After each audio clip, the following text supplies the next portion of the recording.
बोल लक्ष्मीपति विष्णु भगवान की जय। बोल लक्ष्मी मैया की जय। आज भाद्रपद कृष्ण पक्ष की अजा एकादशी है। इसकी कथा निम्न प्रकार है। युधिष्ठिर ने पूछा, जनार्दन, अब मैं सुनना चाहता हूँ कि भाद्रपद मास के कृष्ण पक्ष में कौन सी एकादशी होती है, कृपया बताइए। भगवान श्री कृष्ण बोले, राजन, एक चित्त होकर सुनो। भाद्रपद मास के कृष्ण पक्ष की एकादशी का नाम अजा है। वह सब पापों का नाश करने वाली बताई गई है। भगवान ऋषिकेश का पूजन करके जो इसका व्रत करता है उसके सारे पाप नष्ट हो जाते हैं। पूर्व काल में हरिश्चंद्र नामक एक विख्यात चक्रवर्ती राजा हो गए हैं, जो समस्त भूमंडलों के स्वामी और सत्य प्रतिज्ञ थे।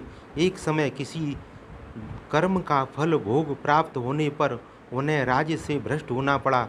राजा ने अपनी पत्नी और पुत्र को बेच दिया, फिर अपने को भी बेच दिया। पुण्यात्मा होते हुए भी उन्हें चांडाल की दास्ता करनी पड़ी। वे मुर्दों का कफन लिया करते थे। इतने पर भी नृपश्रेष्ठ हरिश्चंद्र सत्य से विचलित नहीं हुए।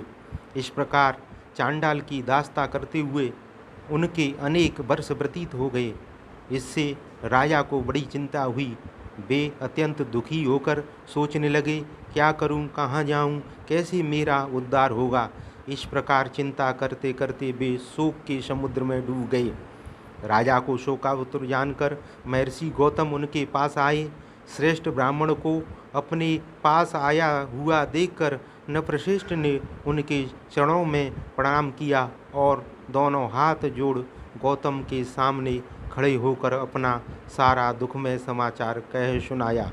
राजा की बात सुनकर गौतम ने कहा, राजन, भादों के कृष्ण पक्ष में अत्यंत कल्याणमयी अजा नाम की एकादशी आ रही है, जो पुण्य प्रदान करने वाली है। इसका व्रत करो, इससे पाप का अंत होगा। तुम्हारे भाग्य से आज के 7वें दिन एकादशी है।